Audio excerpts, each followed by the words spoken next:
Nous avons tous envie d'avoir une belle peau et qui vieillit bien avec les années. Alors nous achetons des produits. On sait bien que c'est essentiellement un achat de rêve. Les cosmétiques du commerce, c'est bien, mais ils sont souvent chers. Les résultats sont pas toujours à la hauteur et ils contiennent des allergènes et des toxiques. À ce propos, je vous donne une petite astuce. Sur internet, vous allez sur Que choisir cosmétiques. C'est un site qui est très bien fait. Vous allez retrouver la majeure partie des produits que vous utilisez ou que vous avez envie d'utiliser. Et là, on vous dira avec des petits codes couleurs très sympathiques s'ils contiennent des allergènes ou des toxiques. Donc les couleurs, c'est simple. Rouge, attention. Jaune, il y a quelques produits douteux. Et vert, vous pouvez y aller. Concernant les cosmétiques, je me suis posé une petite question parce que est-ce qu'ils sont vraiment tous indispensables? En discutant avec une amie l'autre jour, elle m'explique qu'elle n'utilise aucun produit cosmétique, qu'elle a eu des allergies dans sa jeunesse et elle n'utilise uniquement du savon sur gras et sa crème solaire. Et en la regardant, je me dis que finalement, pour son âge, elle est très très bien conservée. J'ajoute aussi que les hommes qui sont très peu consommateurs, souvent vieillissent très bien. Bon, sauf ceux qui évidemment abusent du tabac ou de l'alcool. Bon, mais ces messieurs ont, selon les dermatologues, le cuir un peu plus dur que nous.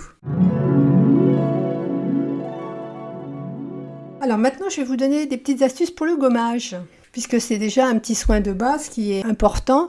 Pourquoi? Parce qu'il permet d'enlever les peaux mortes de votre peau.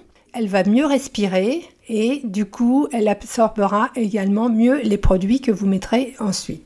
Donc j'ai deux petites recettes. La première, c'est avec un produit très simple, basique, le bicarbonate de soude.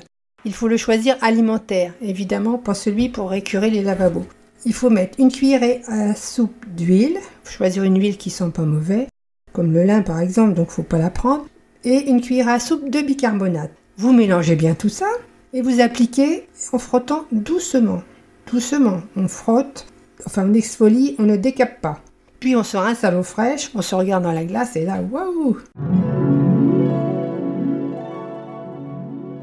Deuxième gommage, c'est avec de la poudre d'amande et du miel. Une grosse cuillère à soupe de poudre d'amande, une grosse cuillère à soupe d'huile et une cuillère à café de miel. On mélange le tout, on applique, on frotte gentiment, on se rince à l'eau fraîche.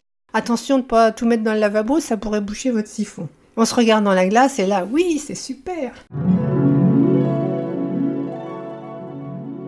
Alors, à quelle fréquence ces gommages? Le mieux est l'ennemi du bien, n'en faites pas trop.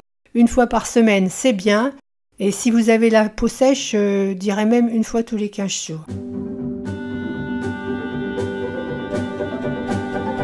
Voilà, j'espère que ces petits conseils tout simples vous conviendront. Et je vous propose par la suite de nouveaux conseils beauté, santé, psychologie, maison. À très bientôt!